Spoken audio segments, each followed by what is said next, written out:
My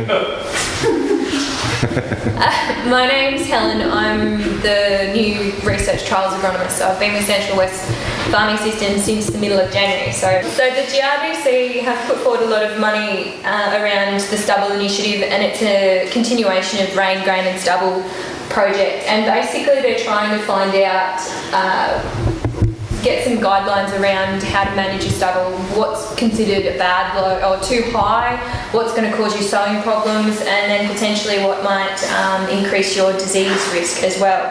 So kindly the Hodges have given us some land across the paddock, which we put a regional site in. So that was 10 varieties in total, so 5 wheat and 5 barley. And basically it's not a variety trial, it's just we've picked some varieties that are a short season, long season, some of them that are a sucker for yellow leaf spot, and some of them, hopefully all of them, that are representative of what the district will plant.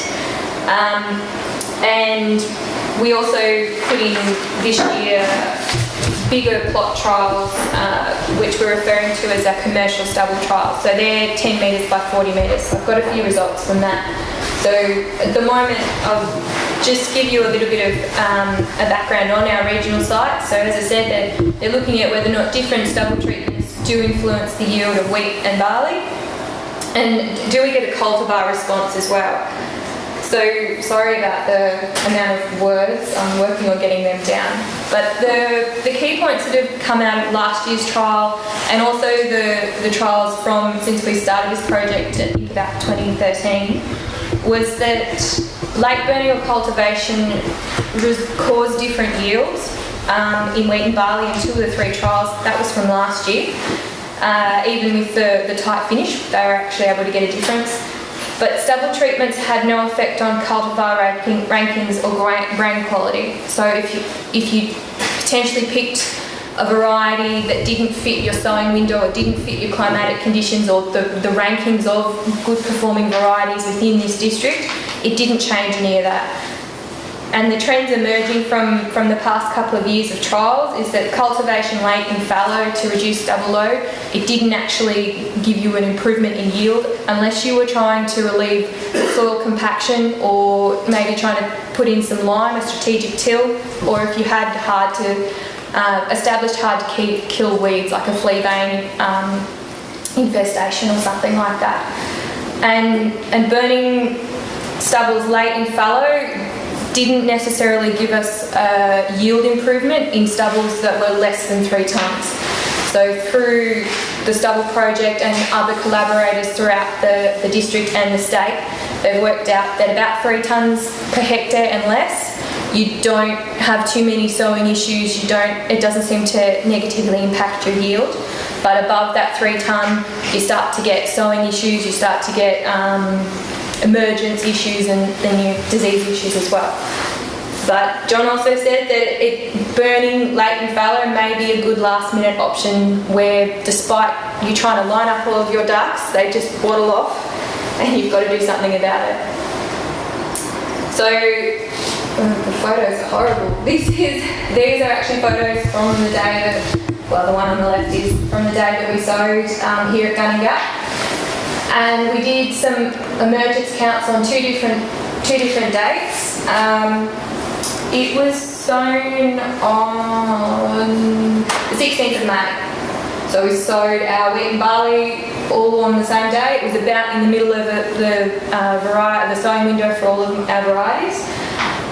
And our barley basically doesn't have a lot of difference in germination.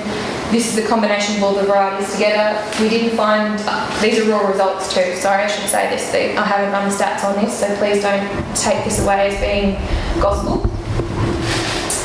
We're not getting a lot of difference in germination early on in the piece, but as we get a little bit later, there's almost 10 plants per metre square, which I didn't put that on either. So this is it, plants per metre square.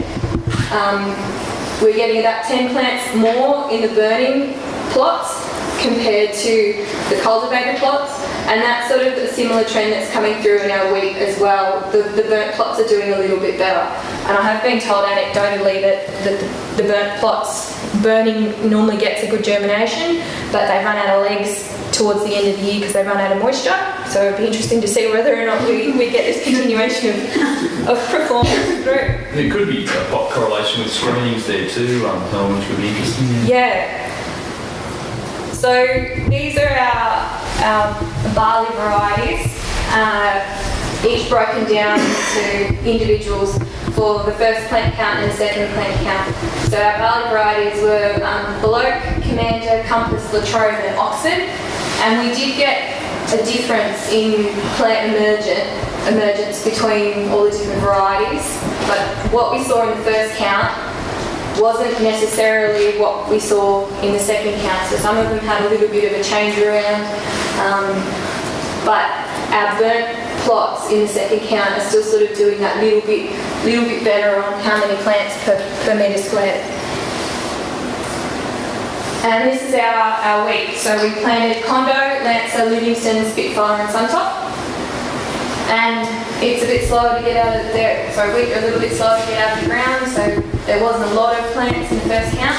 But at the second count, towards the end of May, the burnt plots were actually still doing that little bit better than the cultivated or the standing. So we're really keen to see whether or not this is going to play out towards the end of the year.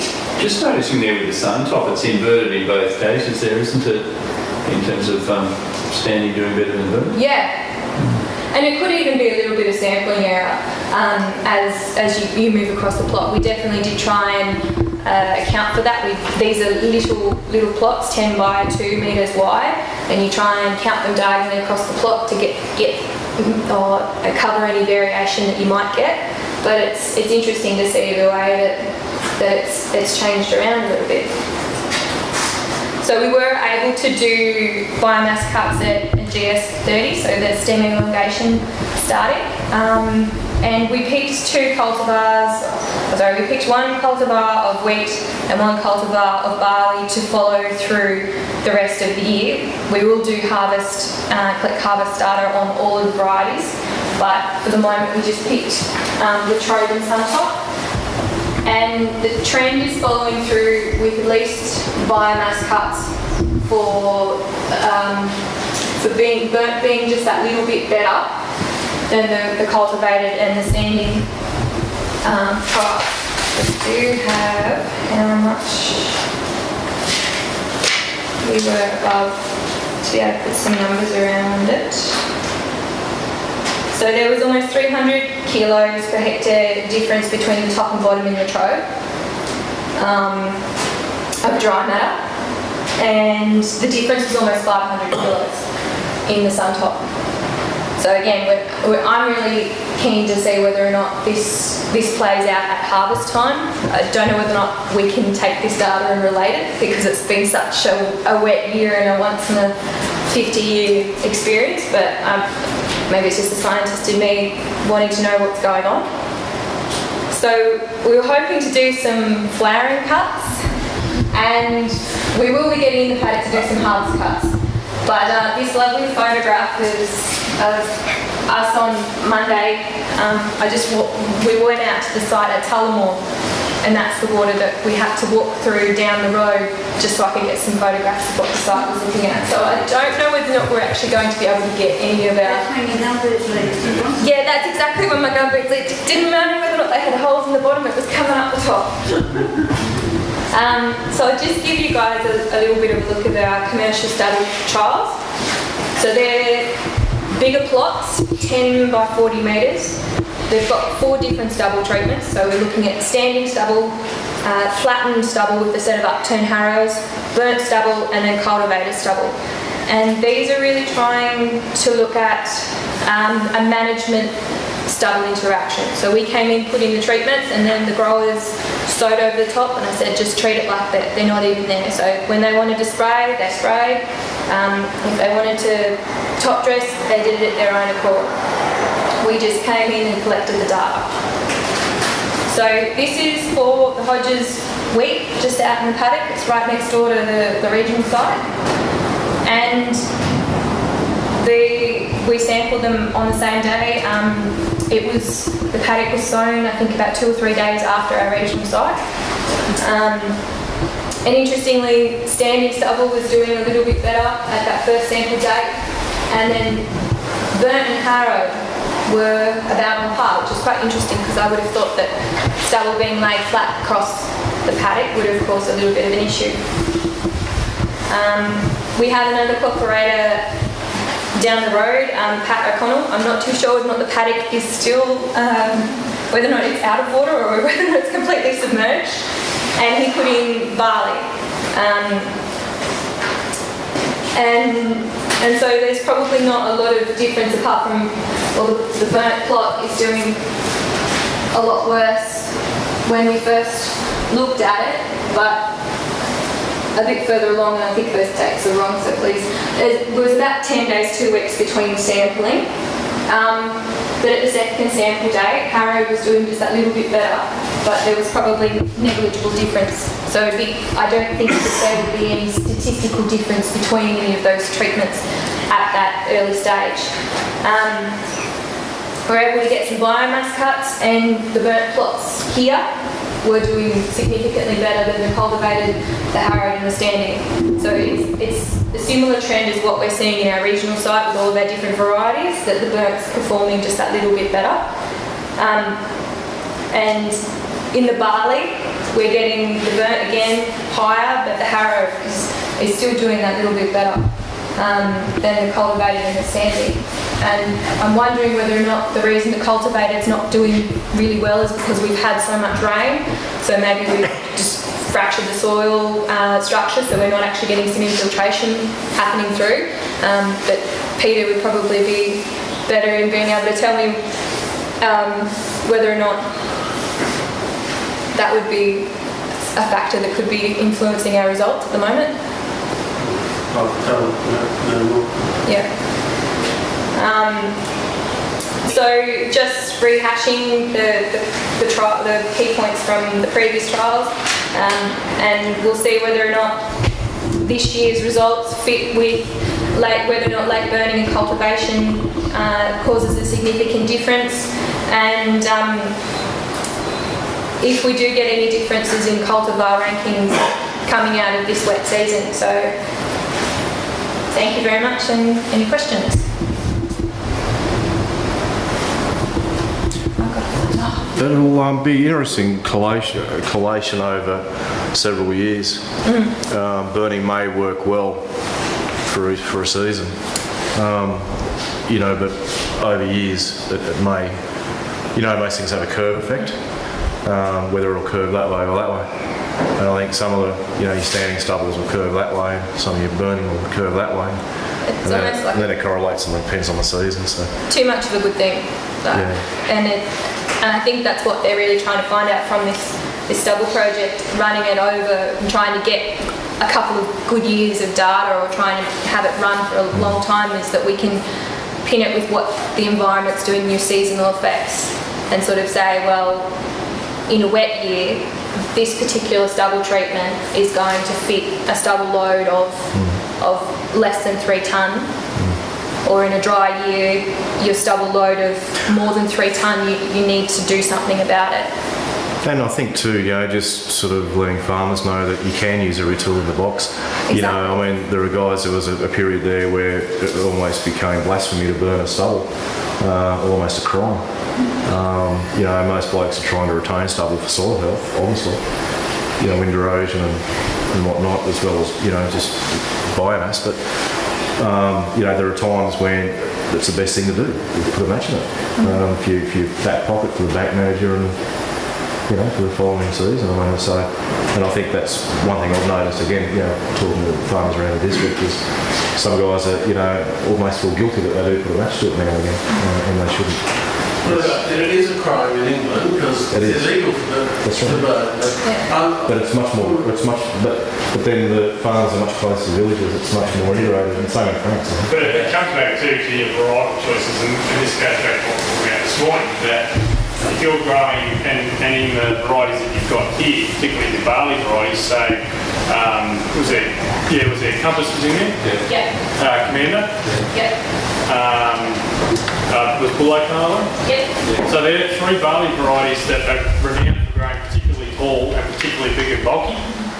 Likewise in your wheats, like your Gregory style wheats, so your Gregories and your flankers. Mitch, if anyone's growing any Mitch on farm, really big, really bulky types. But we know with those types of varieties, whether it's wheat or barley, that biomass helps drive our yield. So there's some sort of correlation there between having high biomass and high yielding varieties and then having a stubble flow issue coming with your following season versus growing some shorter varieties, so things like Latrobe or Oxford or Hindmarsh, or in the wheat varieties, things like Lancer, Livingston, Spitfires, so where you have less stubble management issues going into the following year versus what you might have with another variety. So it'd be also interesting work going to have a look at if you kept your stubble treatments the same, but whether you went into an inter-row sow situation, and even though you have the same treatments, whether you have the same plant establishment effects and the same biomass effects by inter-row sowing, but using the same treatments. Yeah, exactly.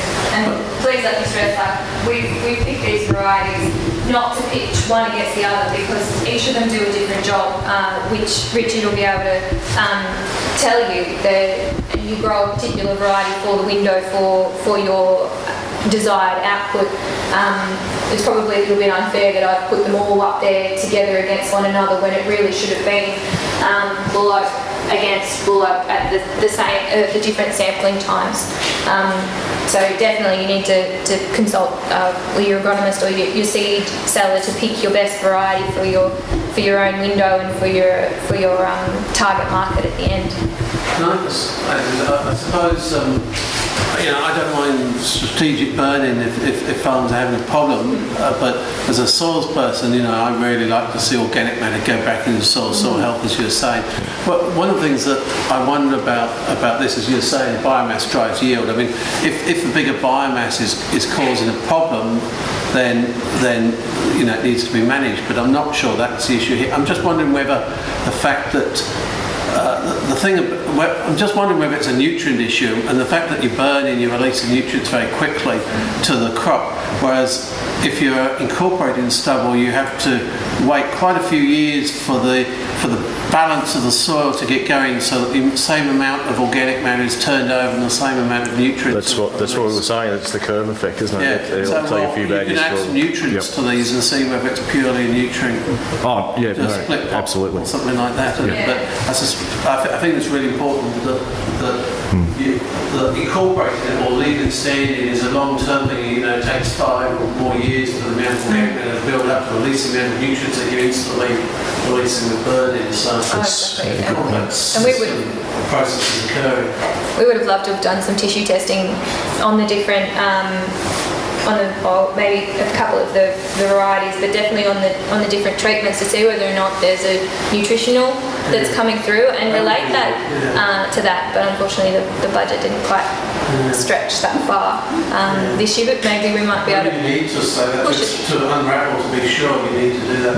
Yeah, exactly. Because we want best practice, and stubble retention is definitely something that people have put previous work into to try and encourage it. And the last thing we want to do is come in here and say burn it, but it's only a once-off type scenario, and we're just trying to find out what's going to benefit. And at the moment, from previous years, it's a case of if your stubbles are less than 3 tonne, you shouldn't have too many issues. But over that you start to get a bit of a yield penalty. And I know there's been a lot more work done further south around Wagga. I think Barry's Haskins long-term tillage and rotation trial was putting out some pretty good results about how much of an impact your stubble really has. I think that he was doing some work around that, but definitely around Wagga.